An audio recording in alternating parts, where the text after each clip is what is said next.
में जॉब करने लगा और मैं अपनी नौकरी से बहुत ज्यादा खुश हूँ। मेरे ऊपर ही घर की सारी जिम्मेदारी है क्योंकि पापा की तबीयत ठीक नहीं रहती है।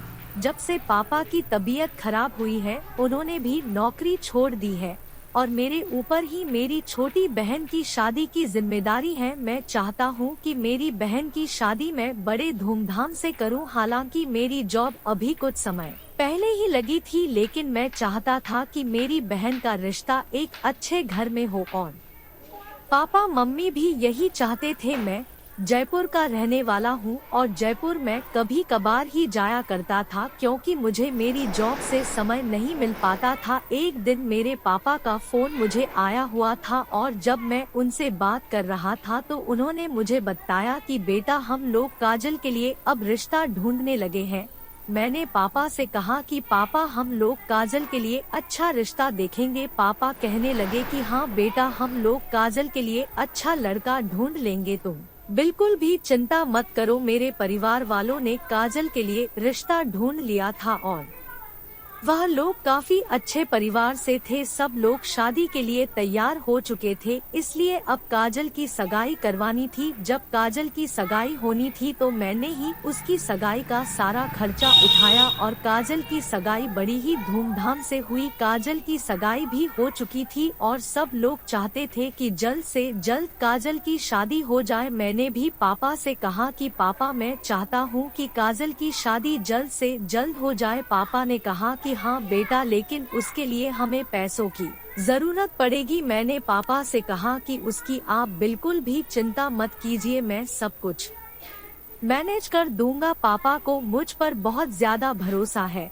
और वह मुझ पर इतना ज्यादा भरोसा करते हैं कि उन्होंने मुझे कहा कि हाँ बेटा मुझे मालूम है कि तुम सब कुछ मैनेज कर लोगे। मैंने अपने दोस्तों की मदद ली। मेरे दोस्त जो कि मेरे साथ कॉलेज में पढ़ा करते थे उन्होंने मेरी मदद की और मैं अब काजल की शादी धूमधाम से करवाना चाहता था। काजल की शादी में किसी भी प्रकार की कोई कमी ना रह जाए, इसका मैंने पूरी तरीके से ध्यान रखा था और काजल की शादी बड़ी ही धूमधाम से हुई। हमारे सारे रिश्तेदार भी खुश थे और मैं भी काफी खुश था कि अपनी बहन की शादी में धूमधाम से करवा पाया। अब काजल की शादी हो जाने के बाद कुछ समय तक मैं जयपुर में रहा। जब मैं उस दिन जयपुर से मुंबई वापस लौट रहा था तो मेरे दिमाग में सिर्फ यही ख्याल चल रहा था कि पापा मम्मी अब घर पर अकेले रह पाएंगे भी या नहीं। जब तक काजल थी तब तक वह लोग काजल के साथ ही रहा करते थे, लेकिन अब मुझे लगने लगा था कि मुझे उन्हें अपने साथ लेकर आना चाहिए। मैं अपने दिमाग में यही सोच रहा था कि तभी मेरे सामने वाली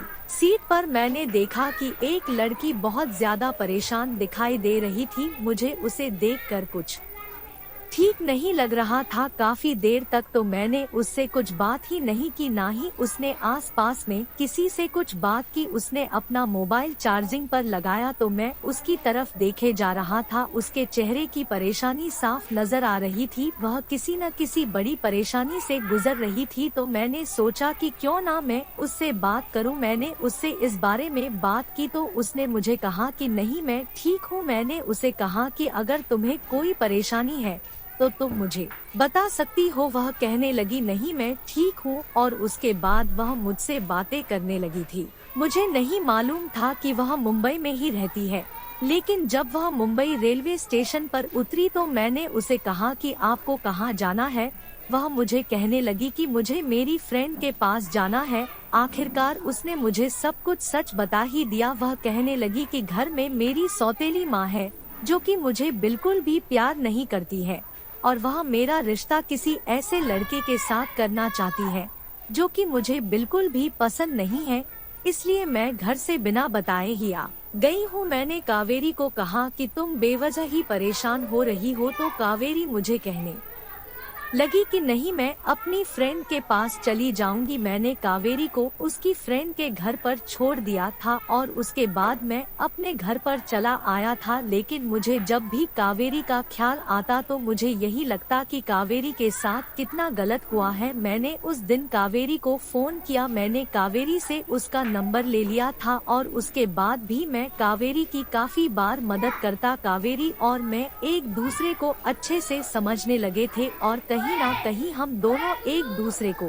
प्यार भी करने लगे थे। मुझे कावेरी बहुत ही पसंद है और हम दोनों लोग एक दूसरे को प्यार करने लगे थे। अगर वो 100 मैंने रुपए नहीं कावेरी डाले को तो दे दो यह इसे बात इसके बता साथ। दी थी और कावेरी को भी इस बात से कोई एतराज नहीं था, क्योंकि कावेरी भी मुझे प्यार करती थी। अब कावेरी और मैं एक दूसरे के साथ अपना जीवन बिताना चाहते थे, लेकिन समस्या यह थी कि कावेरी के परिवार वाले इस बात के लिए तैयार होंगे या नहीं। कावेरी की सौतेली माँ तो उसे बिल्कुल भी पसंद नहीं करती थी और उसके पापा की तबीयत भी ठीक नहीं रहती है, इसलिए कावेरी नहीं चाहती थी कि उसके पापा को अब कोई भी परेशानी हो। कावेरी और मैं साथ में ही रिलेशन में थे और हम दोनों एक दूसरे के साथ रिलेशन में बहुत ही खुश है। जब भी मुझे कोई परेशानी होती तो कावेरी से मैं बात कर लिया करता और मुझे बहुत ही अच्छा लगता था जब मैं कावेरी से बातें करता। कावेरी मुझसे मिलने के लिए अक्सर आती रहती थी। जब भी कावेरी मुझसे मिलने के लिए मेरे फ्लैट में आती मुझे बहुत ही ज्यादा अच्छा लगता था और कावेरी को भी काफी अच्छा लगता था। जब भी हम दोनों साथ में होते हम दोनों साथ समय बिताया करते थे। एक दिन कावेरी और मैं साथ में बैठे हुए थे। उस दिन हम दोनों आपस में बातें कर रहे थे। मैं उस दिन कावेरी से गर्मा गर्मा बातें कर रहा था।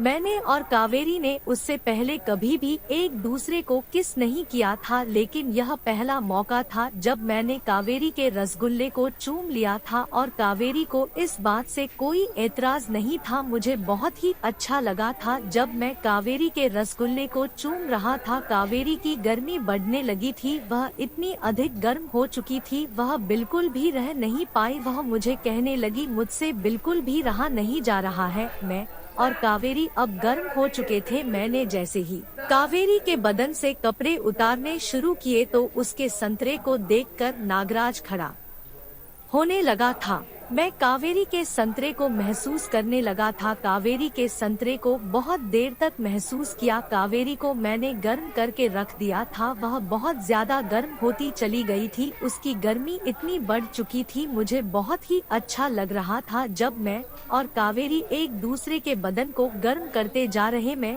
बिल्कुल भी रह नहीं पा रहा था। कावेरी की गुफा पर को सटा दिया था। नागराज को गुफा के अंदर भेजने फैसला कर लिया था। जैसे ही कावेरी की गुफा के अंदर नागराज को भेजा तो मुझे मजा आने लगा था और उसको भी बड़ा अच्छा लग रहा था जिस तरीके से हम दोनों मजा आ रहा था। मैंने कावेरी के बदन की गर्मी को पूरी तरीके से बढ़ा दिया था। कावेरी की गुफा में के अंदर नागराज जाते ही वह जोर से चिल्लाने लगी थी। वह मुझे कहने लगी मेरी गर्मी को तुम ऐसे ही बढ़ाते जाओ, मुझे अच्छा लग रहा है। कावेरी की गुफा की गर्मी को बहुत देर तक बढ़ा दिया था। उसे तब तक खुदाई करता रहा जब तक एक दूसरे की इच्छा को पूरा नहीं कर दिया था। कावेरी की इच्छा को पूरा कर दिया था, वह खुश हो गई और उसके बाद हम दोनों ने एक दूसरे की इच्छा को पूरा कर दिया था। हम दोनों शादी करने को तैयार थे। मैंने कावेरी से कहा मैं तुम्हारे साथ शादी करना चाहता हूँ। कावेरी और मैंने कोर्ट मैरिज कर ली है। हम दोनों साथ में मुंबई में रहते हैं। हम दोनों बहुत ज्यादा खुश हैं। कावेरी मेरा बहुत ही अच्छे से ध्यान रखती है।